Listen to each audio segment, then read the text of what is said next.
as far as our religious maturity is concerned, every one of us should see ourselves next year, from this Ramadan to next Ramadan, or what Ramadan's already over. So this December to next December, this winter to next winter, how am I going to be a better Muslim? And I'd like to highlight 3 areas. So for those of you that are writing this down, just 3 areas where you want to be able to say to yourself in a tangible way, I'm better off. I've made some progress in 3 areas at least. The first of those areas is worship. The first concern is worship. Has my Fajr improved?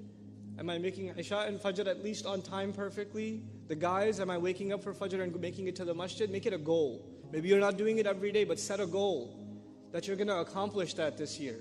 More and more and more, you're going to be able to get it. I'm going to go to sleep earlier. Oh my God, youth, you can't accomplish anything in life if you don't go to sleep early. I'm telling you, those deep conversations you have over hookah at night? Yeah, that's not reviving the ummah. Let me just tell you now. That was deep, bros. Good talk, good talk. Then you wake up at 10 a.m. to pray Fajr. That's the ummah sure gonna revive through that. There was some deep discussions last night over some shawarma and some hookah. Go to sleep on time. Go to sleep on time. Wake up early. Get your Fajr right. Get your Quran in the morning. Inna Quran al-Fajri kana mashhudan.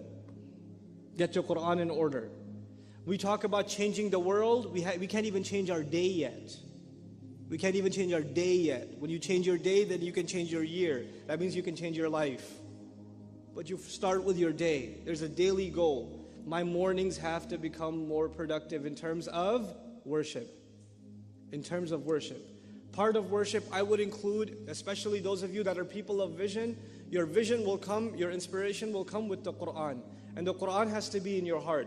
You have to have a project of memorizing as much Quran as you can. As little at a time as possible. If you can handle more, take on more.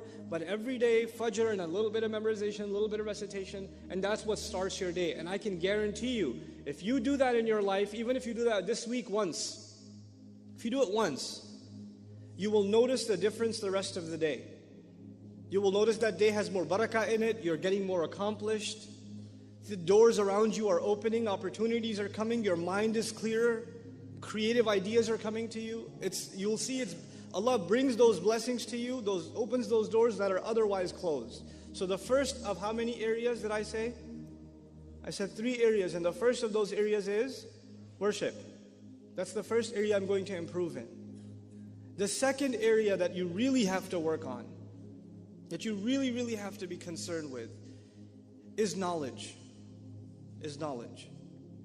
And how am I going to grow in my knowledge this year? And by the way, I separate knowledge from worship. I separate the two. Because some people focus so much on knowledge and their worship is terrible. They don't worship. They think their knowledge is compensating them for it. So they're studying lots of tafsir and they know a lot of tajweed, but they don't even pay attention in salat. I mean, what are you doing? What's that knowledge for? I'm mentioning these things in priority. First thing was worship. The second thing is knowledge. And I don't mean become a alim and get a degree in sharia. Those of you that want to do that, congratulations. I'm talking to everybody here. Not everybody here is going to be a mufti or a alim or whatever. But you have to be educated Muslims. You have to be, there needs to be some minimal level of education in your Islam. And my recommendation for you for that is that by the end of the year, the coming year, you've studied at least a couple of things. You've studied the seerah, the life of the Prophet ﷺ, once. And you should do it every year once. And actually you should read a different source on the seerah every year for the next few years. And really study it. So if you take one book don't ask me which book you should read on the seerah, read all of them. But take one at a time. Take one and go through it 1 year. Then go again to the seerah again another year. Then again another year.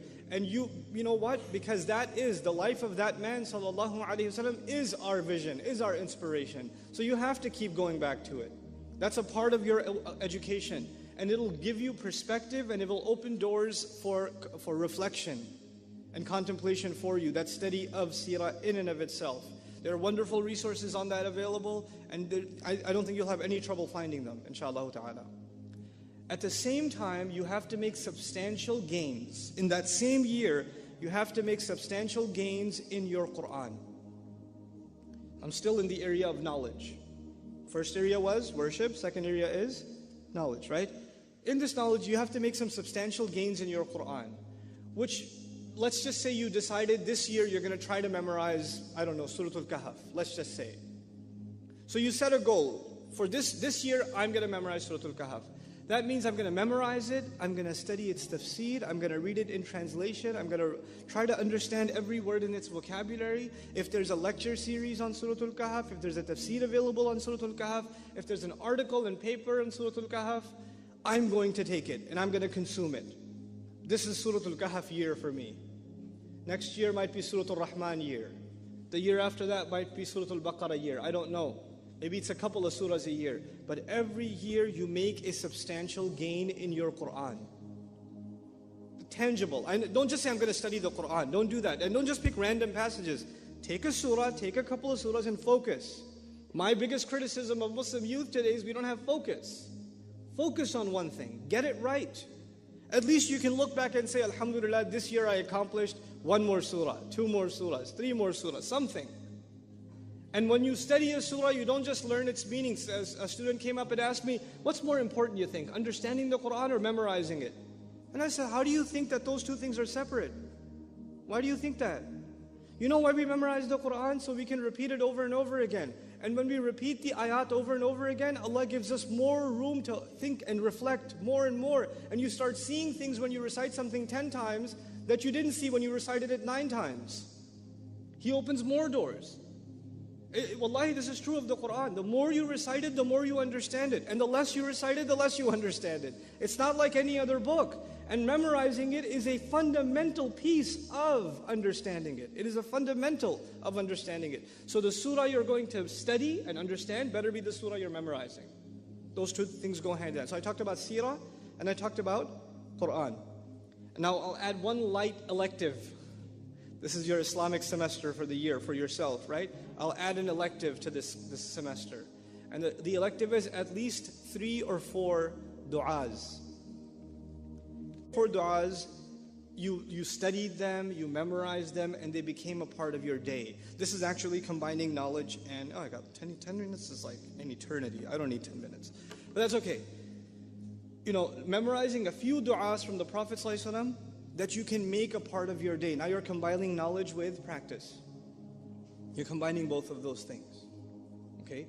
And actually each of these 3 areas of knowledge that I mentioned, and I didn't mention others. I know there's fiqh. I know there's aqidah. I know there's tafsir. I know there's other areas of knowledge. I mentioned these 3 things on purpose because these 3 things will make you a better Muslim immediately.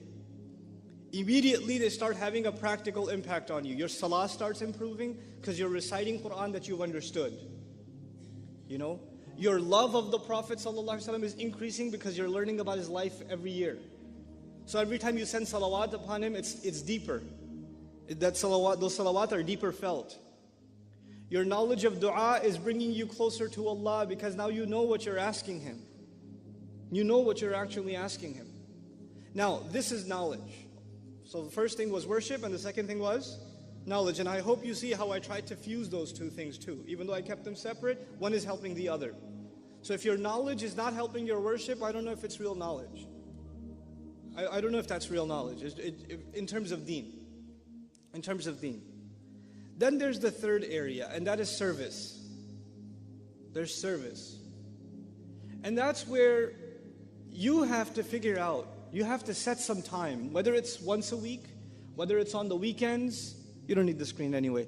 If it was on the weekends, whether it's, once in a month, but you have to do some kind of service, meaning help people. Help people. And that doesn't mean that you necessarily have to do this under an Islamic banner. If you want to volunteer at Habitat for Humanity, do it. It's okay, it'll be cool to see a bearded guy helping out with that too. It'll be cool. We don't have to do things under our own banner.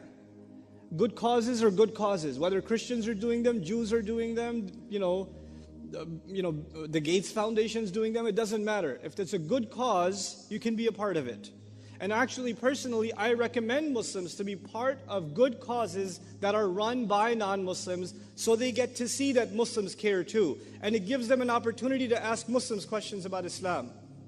It gives them that opportunity. So volunteer, help out, be part of something you feel passionately about. And just do that for yourself. Don't publicize it, don't tweet about it. Just helped out, volunteered today. Feel really good, alhamdulillah. Humble brag. Like, don't do that. Just do it for yourself. It will make you a better human being. You'll become a better person when you do these kinds of. And parents, those of you that have parents that have teenage children, if you can encourage that sort of activity and even take part in it with your teenage kids, it's actually most important in teenage years to engage in the activity of helping other people. That's part of what builds maturity. Because the teenage years are when our youth in general, not just Muslim youth in general are the most self-absorbed. They're really just, their world is themselves and how they look and their friends and their Facebook status or how many friends they have or whatever. That stuff becomes really important to them at that age. They become very petty.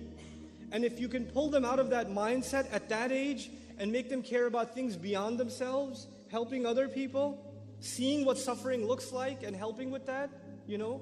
Like recently, for example, with the disaster of the storm that hit and all those people in New Jersey and New York and all of this is not too far from you guys. If you did a weekend trip every weekend with the Red Cross or anybody else, and you went and just helped out people whose homes are destroyed or there's a tree in their driveway or something, and just went and helped and came back. If you just did that, I'm telling you, it will bring you closer to Allah like nothing else. You do these three things and you've at least met the foundational goals to do great things in life. This is not your goal. These are the things you've met so you can actually achieve goals.